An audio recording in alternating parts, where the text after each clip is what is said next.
Welcome everyone, and thank you so much for joining us today for CCL's Big Tent Climate Talks. This is a new and engaging monthly conversation that we're hosting that spotlights diverse leaders in the climate community. So at CCL, we all know that solving climate change requires a variety of policies and perspectives. So as we've mentioned on these calls, this is why we're doing work under a big tent. That includes folks from the right, from the left, and from every spot in between. And in our Big Tent Climate Talk episodes, we'll talk about with a wide variety of climate leaders from outside of CCL to learn more about how we can all work better together. And we'll kick that off today. So for starters, hi, my name is Sarah Wanis, and I am a research coordinator here on CCL's Government Affairs team in Washington, D.C. And today I'm filling in for Taylor Kraus, who is our National Partnerships and Coalition Coordinator. Taylor keeps a pulse on what other organizations are doing and finds ways that CCL can collaborate or work synergistically with them. And I hope that our session today gives you a little bit of a taste of how our DC team's conversations with staff from other organizations go. And with that, I'll introduce our guests today. So a little bit about Shayla. Shayla is a research manager at the Climate Leadership Council, where she leads and coordinates research in carbon policy analysis and design. Prior to working at CLC, Shayla worked at a DC-based foreign policy think tank. And prior to that, she interned at the Center for Strategic and International Studies, Energy Security, and Climate Change program. Shayla holds a master's in international affairs with a distinction in international environmental policy from the University of California, San Diego's Global Policy and Strategy School. And she also holds a BA in international development from the University of California, Berkeley. And I think that that's really awesome. And one of the reasons that I'm so excited to be talking to you today, because I also went to the University of San Diego and studied climate science and policy there for my master's. And our two programs actually overlapped a lot and grew to overlap more over the years. But Shayla, is there anything else that you'd like folks on this call to know about you or that I missed? No, that was a really awesome introduction. Thanks so much, Sarah. I'm really happy to be here under this tent with you and CCL citizens who are engaged. I guess I would say, yeah, at the top of the hour that I'm here in my own capacity. I am not here to speak on behalf of the Climate Leadership Council, our contributors, our founding members, AFCD. So yeah, as long as people know that, we can have a fun conversation, and I am so excited to talk about my work and yeah, our shared background in climate policy. Wonderful. And great. So we're so fortunate to have you as a guest on this month's Big Climate Talks, and we're especially fortunate to be speaking to someone who also recognizes the power of a well-designed carbon price to effectively reduce carbon emissions, who's working from a slightly different angle to help get that policy implemented. So with that, we'll transition to our conversation so I can stop doing all of the talking. But also for the audience, don't worry, we have saved some time at the bottom of the hour for Q&A. So for the first part, I'll be asking Shayla for her perspectives and experiences with some questions that I already have to guide the questions, but any questions that you have, throw them in the Q&A and we'll work them in towards the end. But the first thing that I wanted to know, Shayla, was just how did you get involved in the climate movement?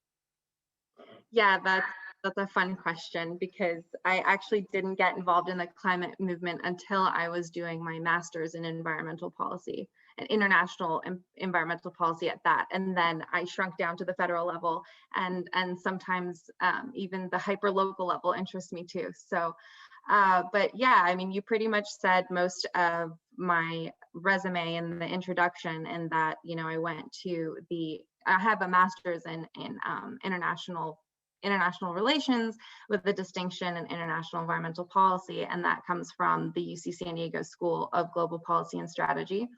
And UCSD and the Scripps Institution of Oceanography, like you're saying, are just like sister institutions right next door to each other. Scripps is just a tiny bit closer to the ocean. You guys are actually on the beach practically. So I really enjoyed taking classes about atmospheric science there from some of your professors, and learning about different ways to address environmental degradation through like monetization of negative externalities, you know, like thinking about how you put a price on mangroves that are growing in the Baja Peninsula so that you can actually give incentive to maintain them and conserve them. And it was just really fascinating. And honestly, before that, I had a love for nature, but I didn't know how I could talk about it in concrete terms, let alone I didn't think that I could create a career based on it. So I fell in love with environmental economics. I fell in love with free market mechanisms.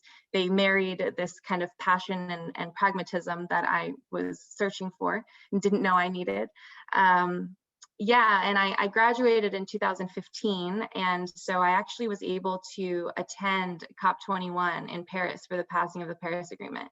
And I actually partnered with students from Scripps to talk about ocean acidification, and we manned a booth there. And we were educating delegates within the convention on that topic.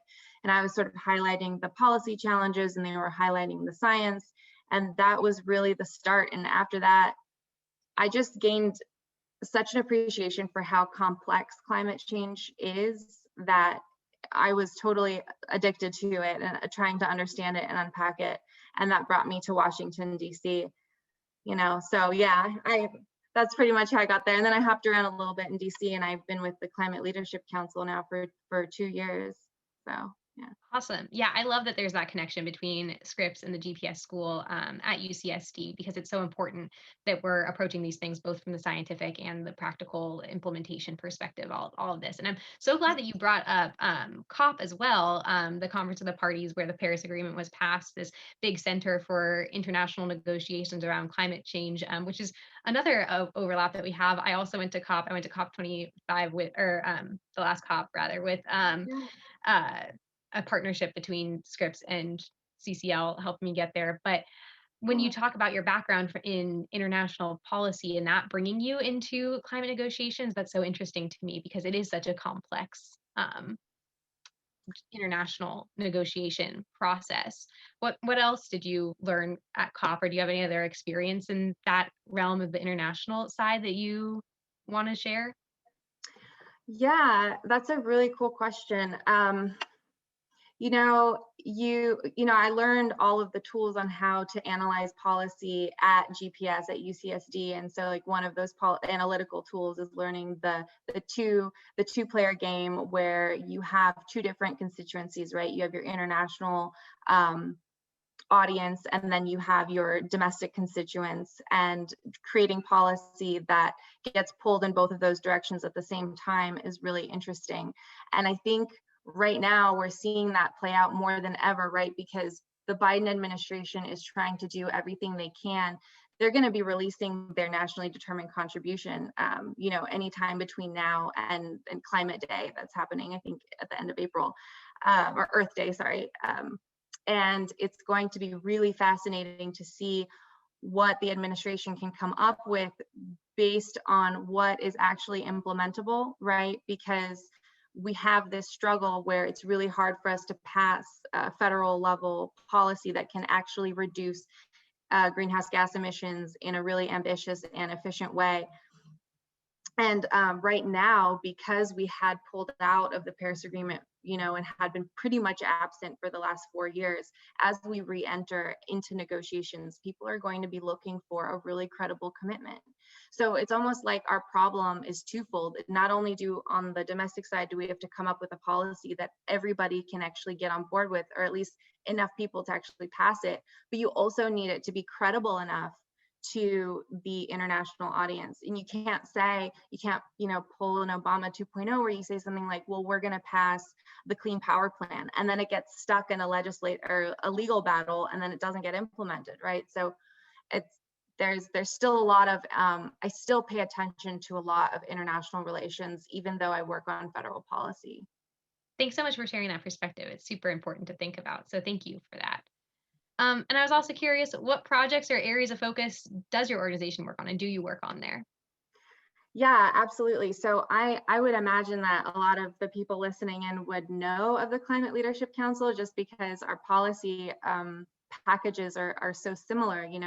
The Climate Leadership Council was founded a few years ago, and we were founded based on a partnership with our founding members. And these are people from the various industries from the private sector, and these are people from the environmental community, and some influential leaders, individuals, and also some really profound and well-known Republican statesman. And so basically we, through that partnership, have come up with 4 pillars, like a 4-pillar plan of addressing climate change through putting a price on carbon dioxide emissions, right? And having a gradually rising carbon price. That's the first pillar. Second pillar, very similar to CCL, is returning the revenue in the form of a dividend. And then the third pillar is regulatory simplification in the place of a carbon fee and dividend plan. And then last but not least, a border carbon adjustment. So as you can see, I mean, the Energy Innovation and Climate Change Act that you guys are behind, it all contains very much the same ingredients as our plan. But when you look a little closer, there's going to be a little bit of some differences, right? But you know, the wonkiness is in the details. We're pretty much on the same page about what we support.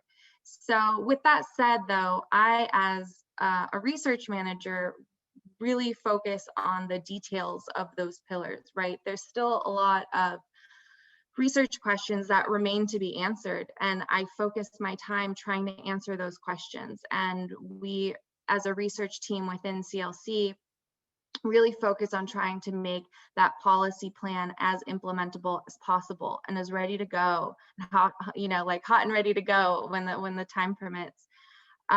So for example, you know, if I may, like, maybe illustrate an example Of course, yeah. Cool. So I have lately been, and feel like I've forever been, working on border carbon adjustments, which is that last pillar. And I'm sure a lot of people know what that entails, but maybe for the few that don't, I'll just briefly remind folks, or just say that a border carbon adjustment is a mechanism that very much mirrors how a value-added tax would work, right? Like if you impose a price on something domestically, when you have imports coming in, you're going to impose that same price on imports coming into the United States. And then the flip side of that is that any products that are being exported to the global market that were made in the United States and were subject to a carbon fee would actually get rebated that fee upon export, so that it can compete on the same field, you know, on the same playing field with other goods. And we do that so that we don't create any carbon leakage, we address any sort of competitive issues, and we basically give ourselves the green light in order to implement this highly effective market signal, that being the carbon price.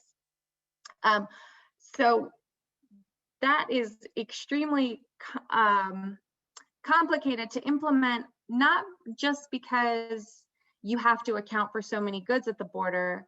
And you know, by all means, it is possible. It is based on, you know, expert analysis. It is compatible with WTO principles. It is administratively feasible. But I'm in the nitty-gritty of proving those exact things, right? And so, you know, I look at things like what it looks like at the port. You know, what does the Customs and Border Protection have to do to enable imposing a border carbon adjustment? Because that system doesn't exist for embedded carbon of goods. And I have to ask other questions, like what offices within the Department of Commerce is going to help you know, implement that part of the plan. And I do a lot of nitty gritty about, for example, how do you know what to charge a good as it comes into our border, right? And so you do that by looking at the carbon content of the good, you know, how much carbon emissions were emitted when making this ton of steel, for example, and then you take the amount of carbon emissions and you multiply it by the price per CO2, you know, per ton of CO2, and then you get how much of a carbon fee that particular good is subject to at the border. But that's easier said than done, right? Because there's a gazillion goods out there. So, you know, I focus on creating a scope, focusing on only a particular set of goods that are more easily understood in terms of their carbon emissions, and also account for most of the carbon emissions that get imported into the United States. So actually, by focusing on things like steel, cement, basic chemicals, and other raw materials, you're capturing most of the energy intensive goods. And I think, if I'm not mistaken, if we were to implement an economy-wide price and a border adjustment, we would actually cover about 80% of the CO2 that we import and consume as US citizens. And I'll just say one more thing, is that that's probably one of my favorite things about this work, is that or like my favorite thing about this plan is that we're shifting the accounting from production based to consumption based. Because right now, if you look at the nationally determined contributions, everyone's NDCs as part of the Paris Agreement, it's all about how much emissions a country produces and its plan on reducing those production emissions. But what about the developed countries, the West, Western Europe, the Canadas, the United States?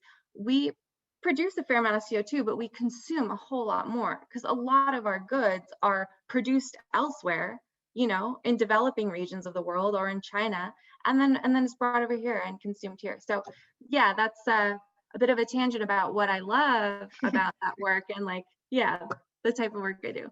Wow, so much good stuff there. I don't even know where to start. Well, first of all, that the frame of shifting from a production mindset to a consumption mindset, that is really interesting and really valuable, and a great way to think about this, especially when you talk about expanding it up into the international negotiations. That stat about 80%. Wonder, what was that one more time? It was, believe. Yeah. So if we were to actually impose a carbon fee on the imports of the subset of goods that account for the most energy intensive goods, just think like cement, steel, these very industrial products that are at the very top of the supply chain, basically, like the most upstream products you can think of, that then get trickled down into everything that you touch and interact with and consume, a bicycle, a Barbie, like whatever. Ultimately, that comes down to the plastics, the metals, and etc., and the primary chemicals.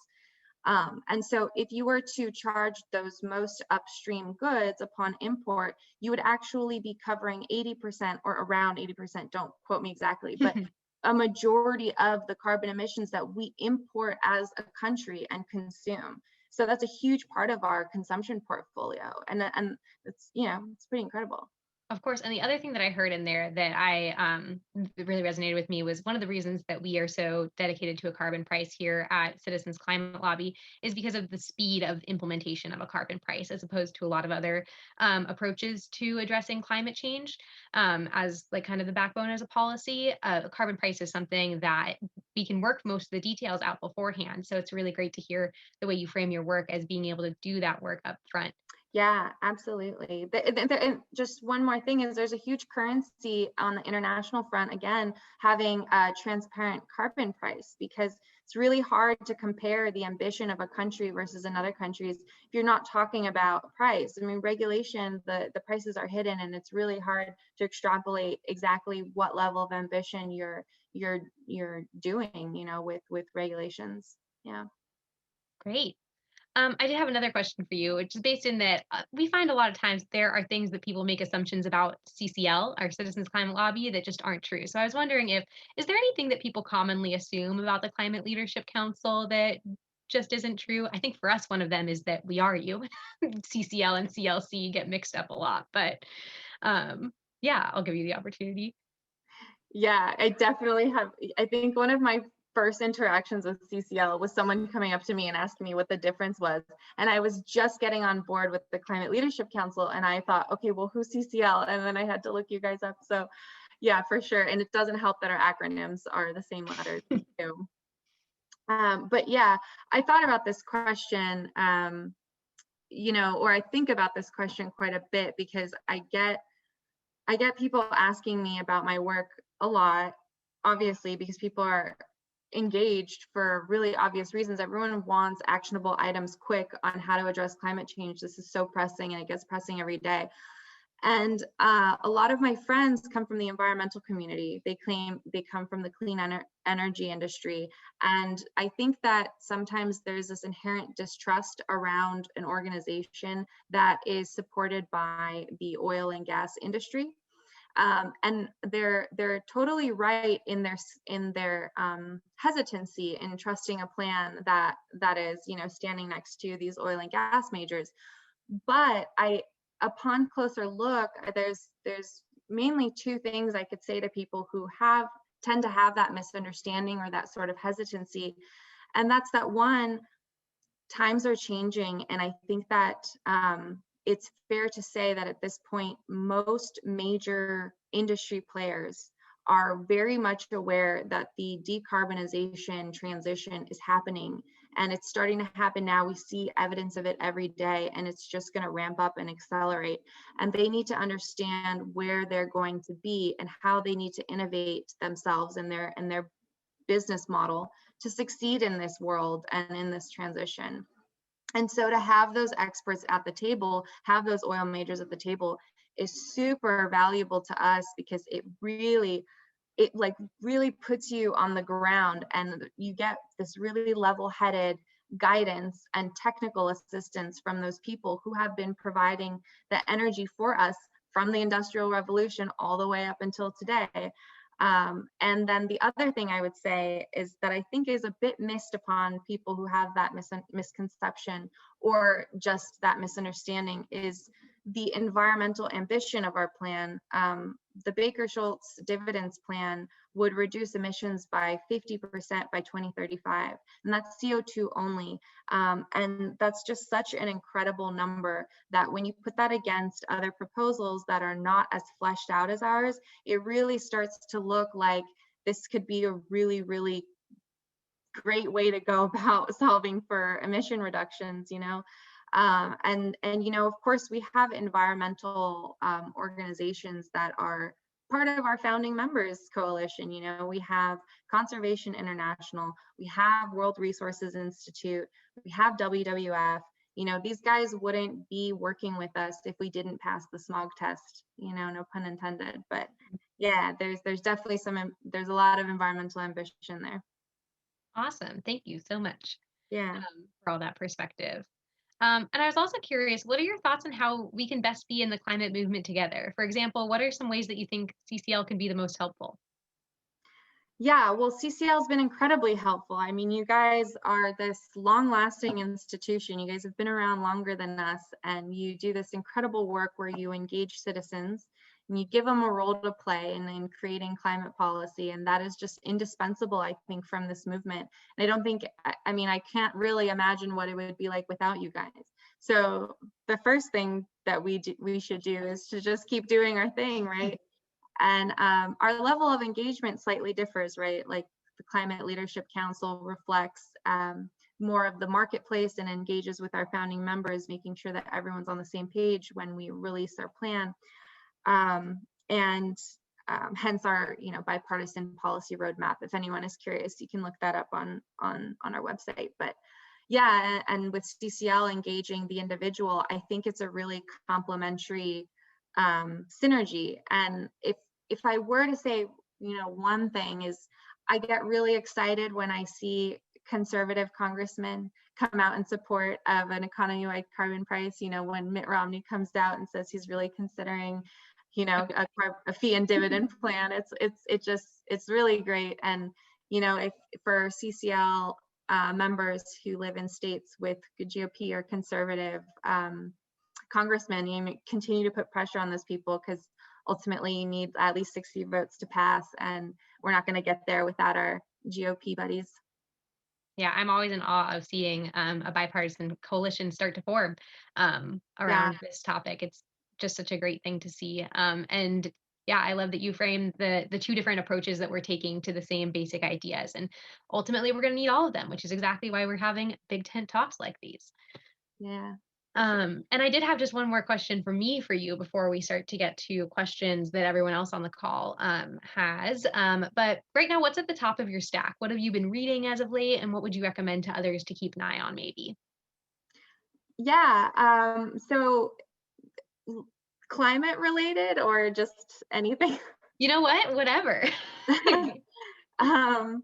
Because yeah, so I'll say two things. One, just a regular book that I just got and I'm excited about.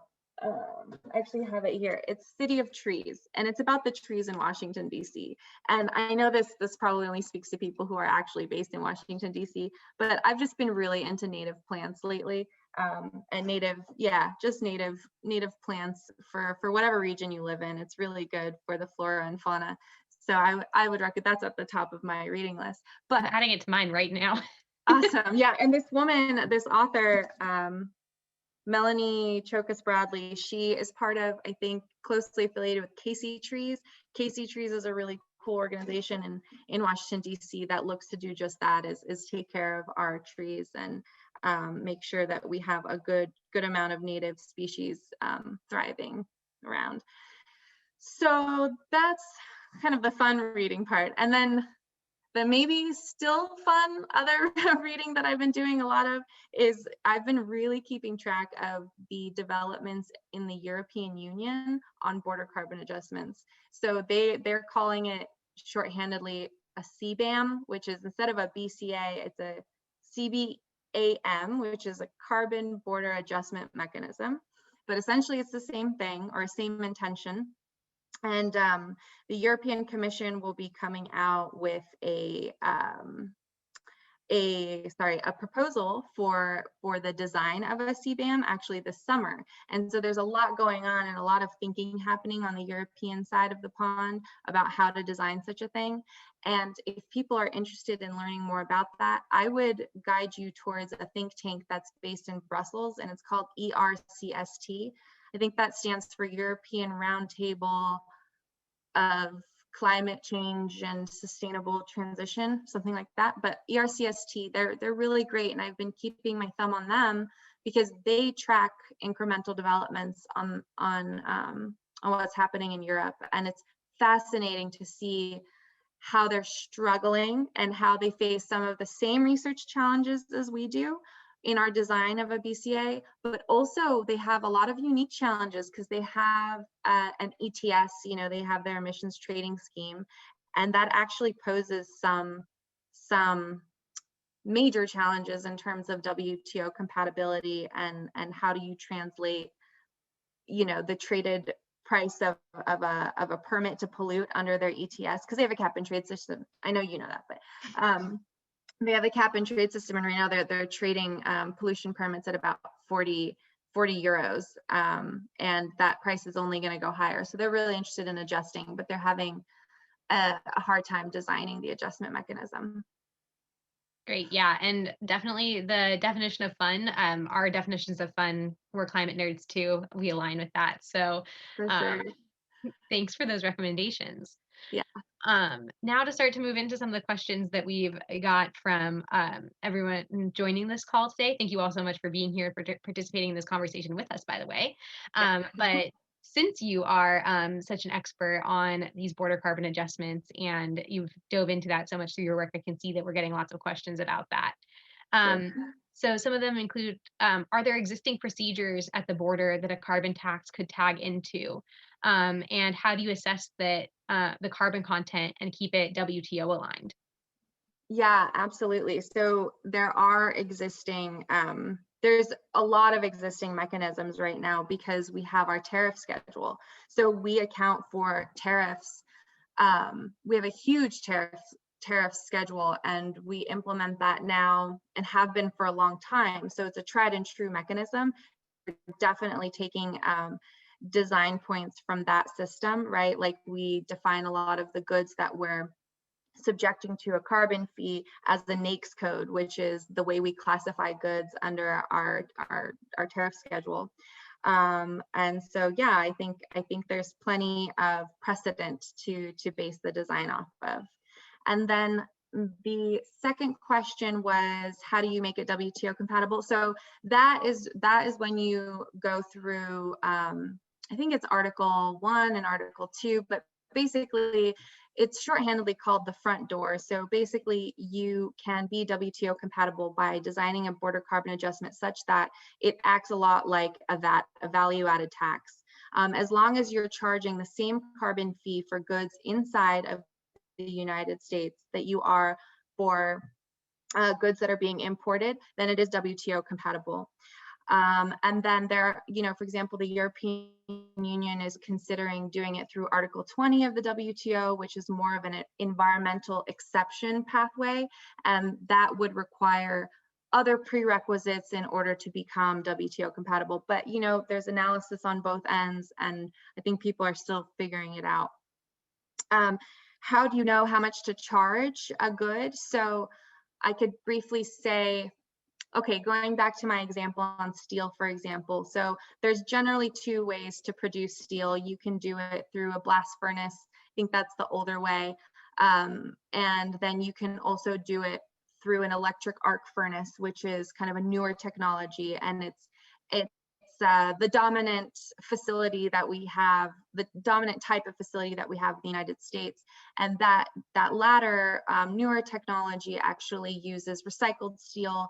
And so, you know, it's kind of like a decision tree, right? Like you have different processes to create a material. So it depends on what processes you use. It depends on the inputs that you use to make. So to make that good. So in this case of steel, I believe you use iron ore in a blast furnace versus recycled steel in an electric arc furnace. So then you know your inputs. You also have processing emissions. So the actual like combustion and making of that product will cause emissions. And then you have the source of your power. So using electricity to power those facilities, where is that power coming from? Clean energy source or coal or gas or oil, probably not oil, but yeah.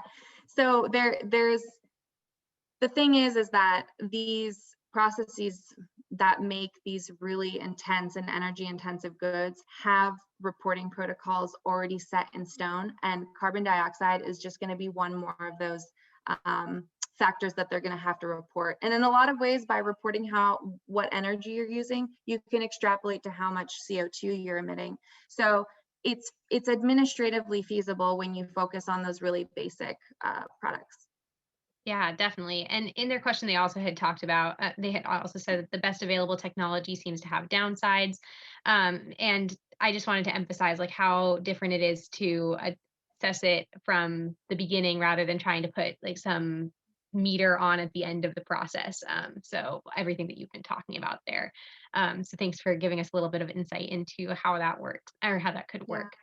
And also related to the border carbon adjustment, one of the people joining the call mentioned that their senators worried that the border carbon adjustment and the EU CBAM might start a trade war. What thoughts do you have on that? Yeah, so to extrapolate on that question, right, is who would you be starting a trade war with? And I think the elephant in the room is China. Because when the European Union is considering implementing a CBAM, they're actually extremely open about collaborating with the United States, or so I've heard from their side. I'm not actually involved in any collaboration up until this point, but yeah, there's a lot of talk and a lot of intention to collaborate on a CBAM. But for countries like China that aren't going to be implementing, you know, policies that are probably as ambitious as the ones that will continue to be implemented in the European Union, or knock on wood in the United States and Canada and et cetera, how are they going to react? And you know, that's just something that we're going to have to work with. It's not an easy solution. You know, I'm not gonna pretend like it's totally avoidable, right? So you have to just fall back on, I think, the principles of why you're doing what you're doing, right? Like number one is you're creating a level playing field so that you're actually charging the same carbon fee on goods that are produced in the United States versus goods that are made in China but consumed in the United States. And that there's nothing wrong or inherently WTO incompatible with that, right? So inherently, if you have good intentions and you design it well, there's always going to be a trade war, I think, in the sense that perhaps they will challenge it within the WTO. So I think no matter how perfect you design a BCA, you are always going to be challenged at the WTO level. But whether that's gonna, you know, blow up into a global trade war, I honestly don't think that's going to be the case. And there's the other thing I just want to say is I want to remind people of what we talked about earlier, which is that if we don't account for all of the emissions that we're consuming, in a way, we're kind of subsidizing dirty the production overseas. Because as we can, you know, the European Union and the United States can continue to decarbonize its production, but most of our production is going, is happening in China. And so that's a way that we're actually actively engaging with and taking responsibility for that. It's such an important reminder, and that's exactly why we at Citizens Climate Lobby are so dedicated to having a border carbon adjustment as a part of the policy that we support too, just to make sure that we are keeping that level playing field. So thanks for your discussion on that. Shifting gears a little bit back to the United States, within the borders, Biden added Noah Kaufman to his climate team, and his presence along with Noah Kaufman, who speaks a lot about carbon pricing, Yeah. and his presence along with carbon pricing champions Yellen and Kerry also seem to suggest that they might be including some kind of fee and dividend in the administration's legislative package to this volunteer. So how likely do you think that could be? Yeah, I think that is totally evident of the continuing appetite for a carbon fee, because a lot of people will say, well, right now the Biden administration doesn't seem like it wants to implement like a fee and dividend approach. It would rather go through clean energy standard and some other regulatory and industrial policies. And I think right now everything is on the table. And I think evidence of that is you have these really prominent cabinet members and members of the administration who have had a history of supporting carbon fee and dividend approach and continue to support that. Janet Yellen was one of our founding members, and she still is, but I think technically inactive right now while she's at the Treasury. But I think my biggest answer to that question is we're going to learn so much about what the appetite is in the months to come, right? Because we have the nationally determined contribution being released relatively soon. We're going to start to see whether or not the Biden administration really wants to do a push through the reconciliation process and push for climate policy through that process. And if that's the case, that has huge implications about what is possible. And then, extrapolating from that, like what is actually possible that Biden can do using regulations versus a carbon fee and dividend approach. And I think we're going to understand that question so much more in the months to come. I'll just leave it there. Yeah, we are also waiting very eagerly. And it's so exciting, though, to see the ball really moving on climate policy and to see how much of a priority it's being made and to be reasonably expecting these big things. And if I could comment on it too, I'll just say that I'm really encouraged by seeing people like that with values similar to, I think, the values that both of our organizations hold in the White House and so close to the policymaking process, because whatever comes out, it's going to have their influence in it too. So it's nice to see experts in the process. Absolutely. And also, has the Climate Leadership Council helped introduce a carbon pricing bill into the legislature this session, or is there anything specific that you all are focusing on in the legislature? Yeah, absolutely. So we're focused on and we're working on the introduction of a bipartisan piece of legislation in this Congress. That is what we're working towards right now. And, behind the scenes, we're continuously working with our founding members to make that policy as implementable as possible and hashing out all the details. Great. And we'll be keeping an eye out for that as well. Let's see if I can pick one more question here. This one says, could a border carbon adjustment also apply eventually to agricultural products with carbon costs, such as beef and agricultural products that increase the destruction of Amazon forests or palm oil plantations or destroy tropical forests? Real easy question I threw at you there. Yeah, oh my gosh. This sort of gets at this idea that the Baker-Scholes Carbon Dividends Plan or the Energy Innovation and Carbon Dividends Act, these policies, they can do so much, but they can't do everything. There's so many environmental related issues that need our attention and need to be resolved and need to be worked on. Agriculture and supply chain, sustainable supply chains is just one of them. You also have environmental justice issues. You have, just transition issues. You have so many things that you want to focus on too. So I think that's a really cool question. I think so. right now, as it stands, like the typical scope of products that would be included in a border carbon adjustment do include primary chemicals. Primary chemicals is the main inputs to making fertilizers, and fertilizers are used very heavily in the agricultural sector, I mean.